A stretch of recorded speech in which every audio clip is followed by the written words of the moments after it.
Hello,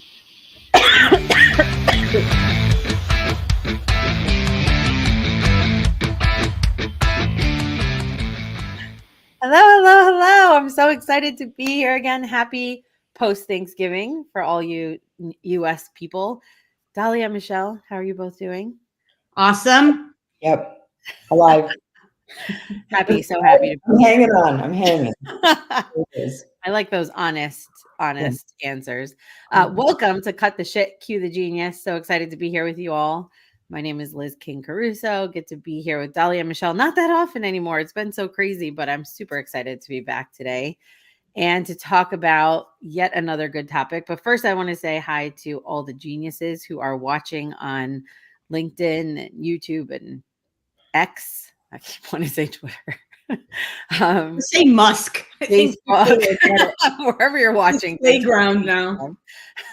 Today, the topic, admittedly, before we get into it, and who knows which direction this topic will go, I brought it up, so I'm going to kick it off, which is why do bad events still draw good crowds? I feel like on this show, we are always talking about how we should rethink things and we should do something differently, and people's habits have changed, so they want different events, they want better events, and people outside our industry are doing such cool things.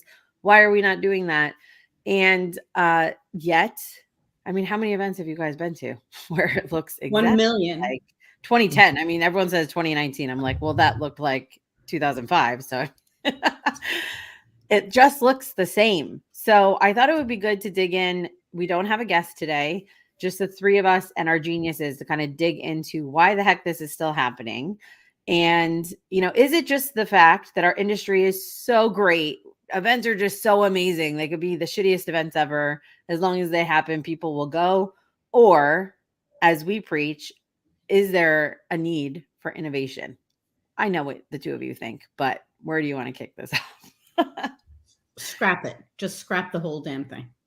No more events. No more events. I think that, though, that there's a difference between need and desire. I mean, need is kind of subjective, I think. It's easy for event organizers to define need in two categories, the must-have and the nice-to-have.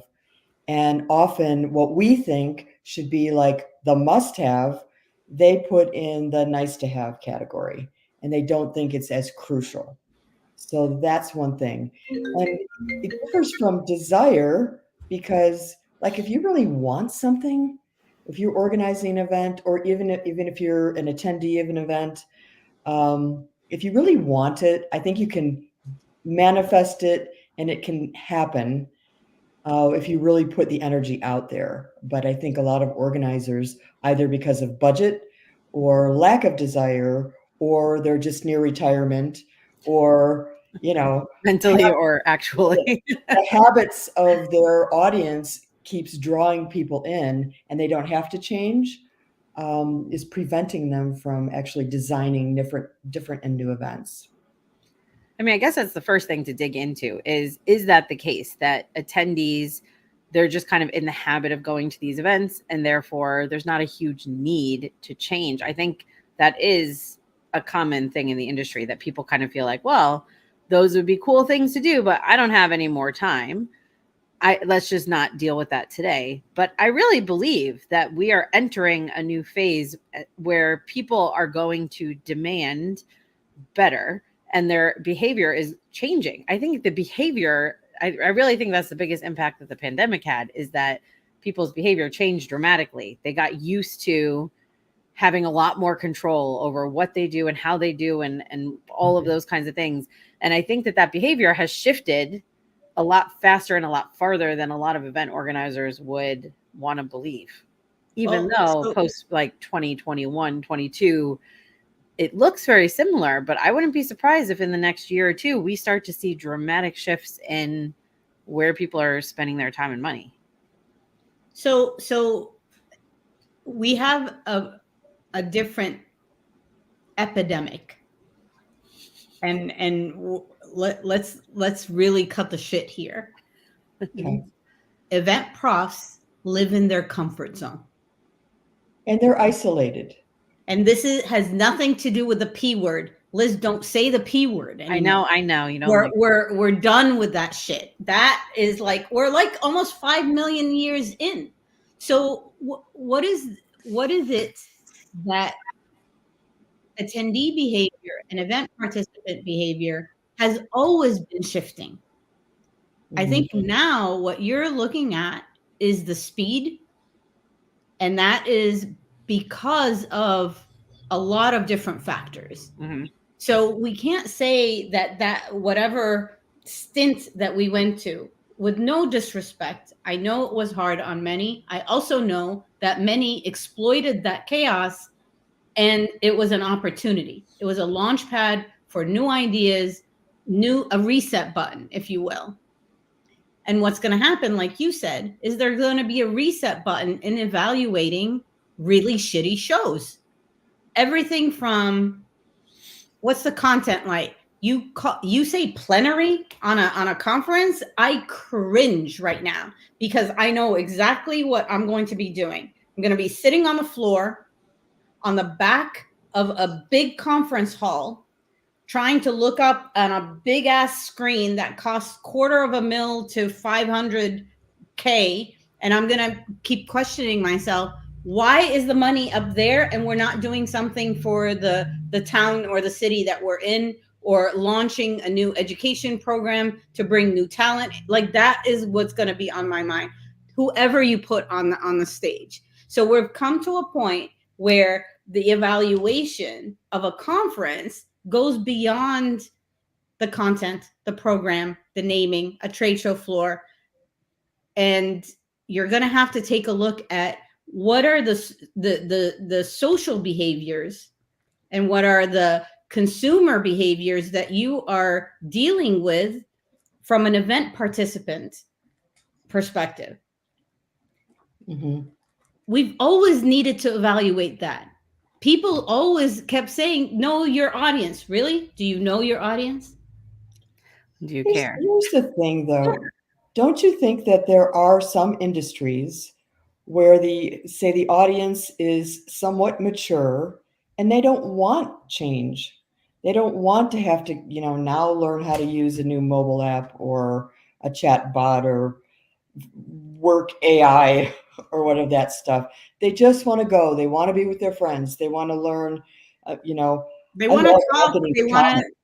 They want to talk about their grandkids. They want to like say, I upped my accreditation by 2 points.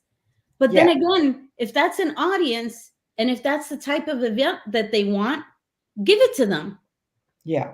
Why do you need to extend? Like, if there is a different type of audience that doesn't live within those parameters, give it to them.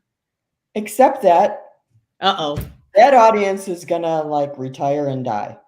So unless it's an industry that plans to like become obsolete in the next 5 years max, they do kind of have to change, because the next group of meat slicers and plumbers and whatever, not to denigrate people that slice meat or that do plumbing, we need those people, by the way. The next group coming into those jobs really probably will want interesting events.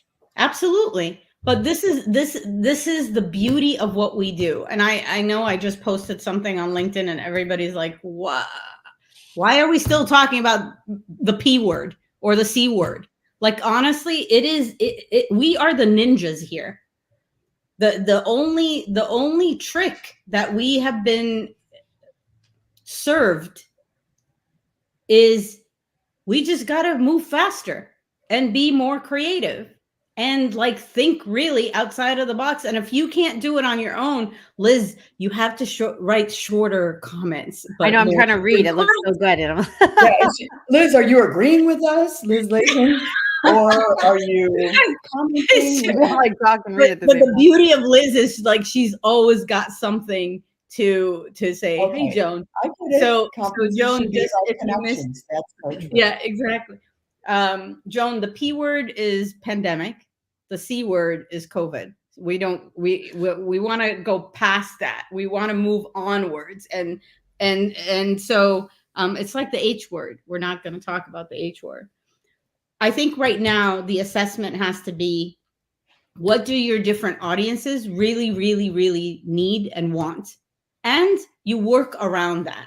So, the part of, so let's talk about content for a second, because I know that Liz was talking about it. Okay, Stupid can I ass just panel interrupt discussion. you? What? Because Peggy's comment has a whole slew of B words. The alliteration is magnificent. Peggy just made Bruno tingle from Totally. inside. Look at this.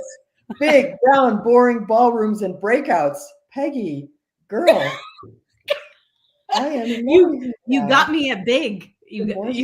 Yeah, you had me at big. Doing big in the P and C words, this show is really going off a different world. This is the Okay. words you should not use Go on, going go forward. on. In 2024, no more, ever. But here's the thing, though.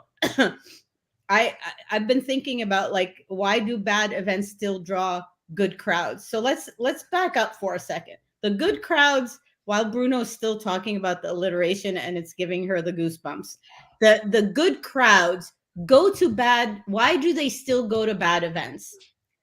My three things that come to mind is they think they have to, so that they are seen.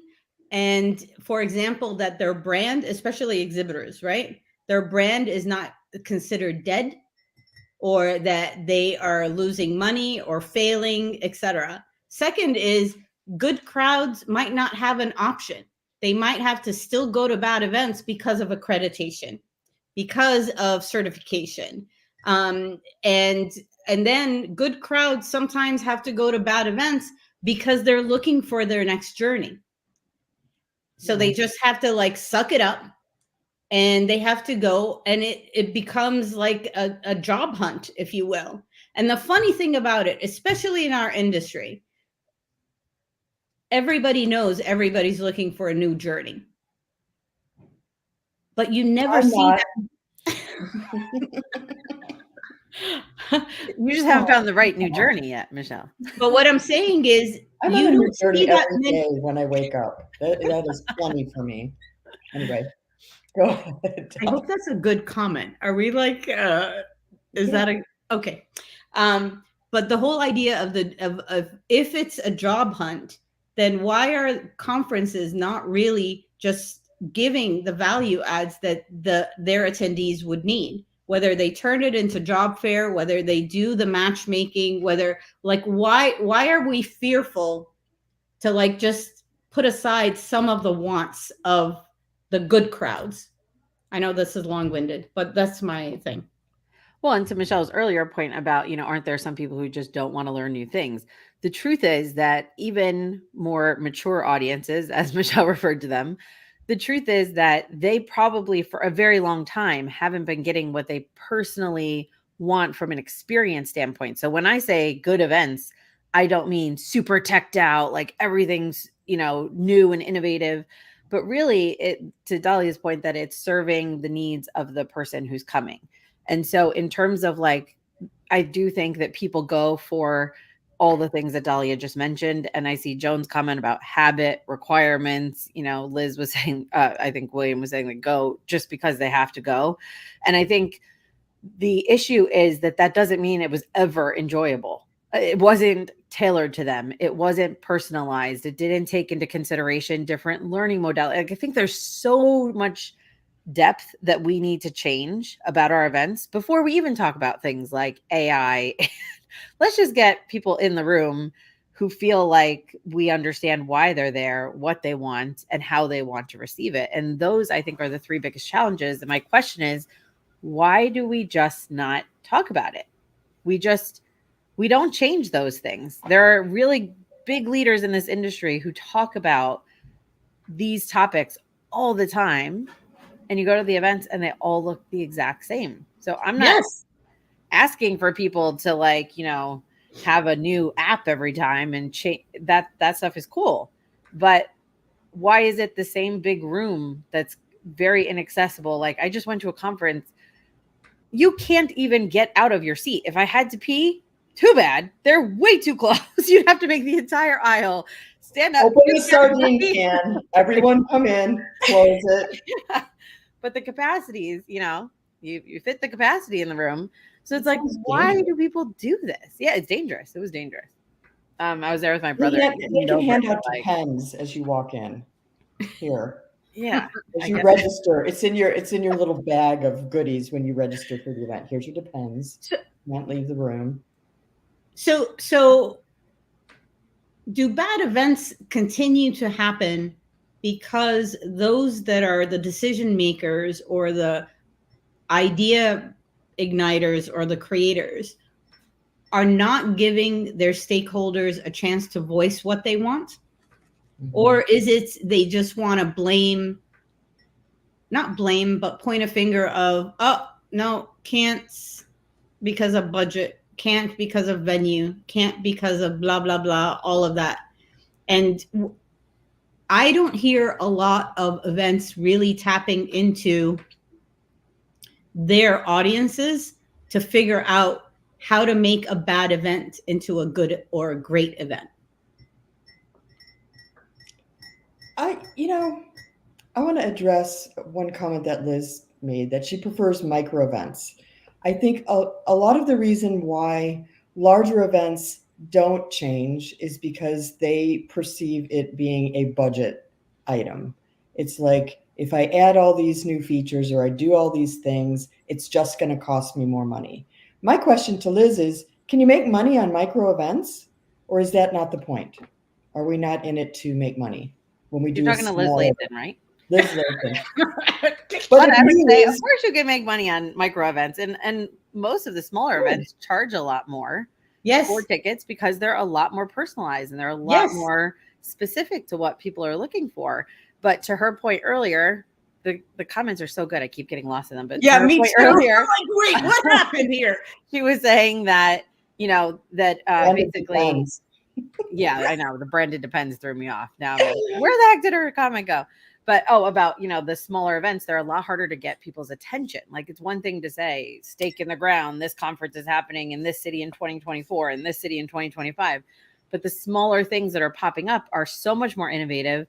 And yeah, they're you obviously can make money from them, otherwise people wouldn't be doing them. But then the question is, how do you let people know that those are happening? Because if more people were to experience them, we might have a bigger shift, not towards making those events bigger. I don't think that's really the goal, but towards giving people an option, which would put the pressure on the people who are doing the events the same way they've always done it. I think it's largely because the brands who are hosting these events are planning it for what they want. They don't have a big interest in finding great jobs for their attendees, the next great job. That's not really helpful to them, especially if those jobs end up outside of the industry, they lose their audience. So I think it's that, designing for yourself as compared to designing for the end user. So I think event size is a formidable barrier to change. Size does matter, Bruno. No, you Size can't does like matter. take a CES and it's like turning the Titanic. The micro events, you can be flexible, you can do different things, you can wear pink sweaters, whatever. So what you just talked about, like you and Liz Lathan mentioned it, is knowing the ICP, right? Yeah. But adding fun to it and adding an experience to it that they will remember. The pink sweaters will be remembered. The bunny slippers will be remembered. And if you have a sponsor that wants to just say, screw it, I'm not going to have my booth anymore. I don't want the 10 by 20 double decker. It's not sustainable, this and that. And there will be a shift next year on this. There will be a shift where those that were anchors, you're already seeing it. So those that are anchors, it doesn't mean you can't go back to them and say, I'm going to give you a micro event that you can be part of, and this is what you're going to spend. And it doesn't have to be governed by the start and end date of the event. That's the beauty of this. When you do in a micro event, it's just it's almost like as part of the journey. Your ICP, You mean a micro event within a larger event, or you mean micro event within a larger plan. Okay. And how many times have we seen organizations struggle with getting a big ass sponsor or even a little or new sponsor by saying, so what are you giving them for the rest of the year? What are you giving them as different options? What are you like creating for them? Because you have to ask them what they want to pay their money like on. Is it the double decker, or is it different spots different spots within the journey in front of the right target audience with the right kind of fun and creativity, and they will get what they need out of it. So before we go though, because Will Thompson is with us, and he said sometimes good things can happen even at bad events. So you have to write in the comments 3 things that you consider good that happen at bad events, or else I'm gonna just have to, haunt you. But a lot of the good stuff that happens at bad events is attendee driven. Like if I think about some of the best things that's happened at a huge conference, it's a dinner I planned and I met up with the 2 of you and 5 other people and we had an amazing time and I learned a lot. It wasn't something that came from the bad event. And when you're putting the onus on your attendees to come up with good things they can do at your bad event, I don't think that's a great position to be putting people in. And I saw Anthony's post about small events year over year are tough. 15% growth on a small event is peanuts compared to 15% growth on a large event. But let's be real. Is that what we're comparing? Are we comparing our large events growing by 15% still? No. Are smaller events growing by 120%, 250%? If you actually look at the growth that these events are getting, and you want to look at the numbers, I do believe that these smaller events are more successful. And yes, that revenue model might shift for a little while. We talked many months ago about clients that we have who are going no sponsorship routes. They're doing smaller events where their higher attendees tickets. are so happy. They're paying much higher ticket prices. And part of the deal is you pay this price, we will not have a sponsor there. And so that doesn't mean, of course, that there's no place for sponsors, but how does the revenue model shift? I think we have to think about those things because the opportunity is there if we let it, if we change things, but you have to take the risk. So why are event organizers not taking the risk? Well, because some of them are owned by venture capital companies. They're not allowed to do risky things. It's about, churning the money machine. Yeah, and some of these know that the money machine is just going to dry up if they don't get their shit together and think outside of the usual playbook that they've had forever. We've been saying this for 20 years, a few decades in my case, and it hasn't dried up, and everyone's still doing the same thing. And here we are. We're still here talking about it. But because I always look at the rainbow side, and this is opportunity. This is a big opportunity. All right. The opportunity is going to come where you're going to have those that are going to excel at the micro events and at the suppers and the dinner events type of thing, or the behind the, I call it the velvet rope type of concept. Yeah. It's a premiere. It's for a select few, and they are going to want more of that. Those that need to go to big shows, bad shows because of accreditation. Yeah. My opinion, and the other P word, which I do not like, is predictions. I think we've already predicted the unpredicted and the predicted, and we all were wrong. So here we go. But the thing is, the intention should be design as what your audience needs, micro audiences, really dig deep. But for those that want accreditation, that kind of education is also going to have to shift.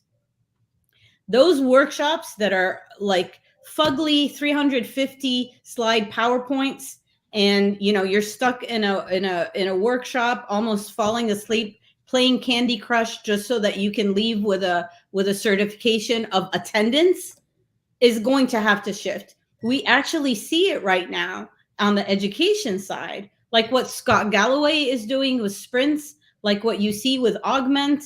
and the different types of learning, that is going to shift so hard, so quickly, that those associations that are depending on education as being their linchpin for their boring, yucky type of events, it's going to hit them so hard in the next couple of years, really quickly. And I think that it's going to cause them whiplash. They won't know how to deal with it.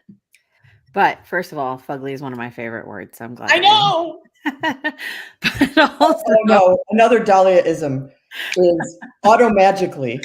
automagically I like, but fugly is long time. Fugly. But I mean, can you really call it whiplash? People have been, to Michelle's point, for decades saying this has to change. They're nothing has to change. I saw someone say, if things are not broken, don't change. What's not broken? Tell me that great education, like you just described with fugly 350-page slide decks, are really learning. Tell me that that's been working, right? Like it doesn't work. But the answer is not if things are broken, don't change them. It's if no one forces you to, don't change. And then when they force you to, you're going to cry whiplash like, oh my God, the whole world just changed overnight. Instead, our industry could get ahead of it. It's not like the information is not there. It's not like the opportunities are not there. It requires some risk takers. And guess what? You will be very well rewarded financially, membership. What you will be very well rewarded if you can just do what everyone is saying has to be done. It's not even like rocket science at this point. Do what everyone else is doing. These events, like, Liz Lathan comes to mind, partially because she's here, and she rethinks what events should look like. And her events are incredibly memorable, incredibly successful. And she is on the leading edge. That's where and we they all have, need to be. and they have legs. Absolutely. So like the telethon, Liz, put the link if you have one for the telethon that we're doing in December. But Liz Lathan, sorry, not Liz King. It's okay. I know you. Liz, you put the, no, I'm kidding. I don't have a telethon. Liz has got her own telethon. The Caruso family telethon. But this is where, and here's the thing, this whole conversation is not to just bitch and moan about our people that we adore and we love, because we're here to push you out of your comfort zone. So like, just let's put that out there. That's one. But the thing that needs to happen is not the overthinking. So the beauty of our event prof ninjas is they truly stand in their own freaking way. And this is the time, and I think in 2024 especially, is where you need to lean hard on those that don't sit around the table with you. Like, I remember Duncan Wardle, who was the ex-innovation officer for Disney, when I interviewed him, and I'm like, dude, you spent so much time with Mickey. How the F did you always come up with new ideas? He goes, because we always brought people around the table that had nothing to do with what we were designing. Yeah. Whether it's a chef, whether it was landscaping, whether it was someone totally different perception, totally different, like walk of life, and we sat them around the table and they just looked at us like we had, 10,000 heads, because we were designing the same thing over and over again. So in 2024, this is where I ask, if you've already put your budget together as an organizer, if you already cut and pasted or just copied your playbook from 2019, because I don't know why the F someone thinks that 2019 was a golden year for any events, because not really. All right. This is the time in 2024, you bring in someone and to sit around the table with you and just poke holes in it. I would pay money for that. Yeah, it's so valuable. I was just talking to a client yesterday and I was saying, just bring me in to ask questions. I will interview a whole range of your attendees. We don't even have to plan your conference, but I will give you some ideas based on those conversations of why A doesn't want to work with B and C doesn't want to come to the event anymore. And D still keeps coming and never, ever actually participates in anything in any real value. I want to talk to these people. And I think that every organization would do that. Not only, yes, Liz, pay all of us for that. Not only would they value that experience from non-industry people, but from your own attendees. Sit down and ask them, how are you Not like? a survey What have monkey. your Like, best? Yeah, according no, to no. Peggy, not a survey monkey. Do not do Sit the down. survey Yeah. monkey.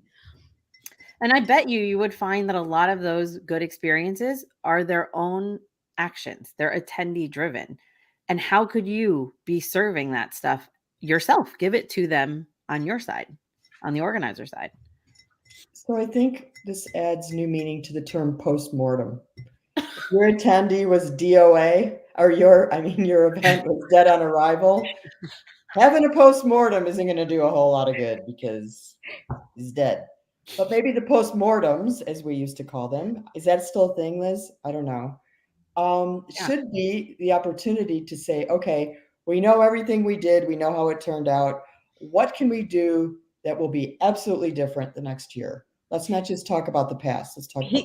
Here's the other kicker, and this is maybe salt in the wound or whatever you guys say, but there are a lot of more vocal people right now that they will call it as it is.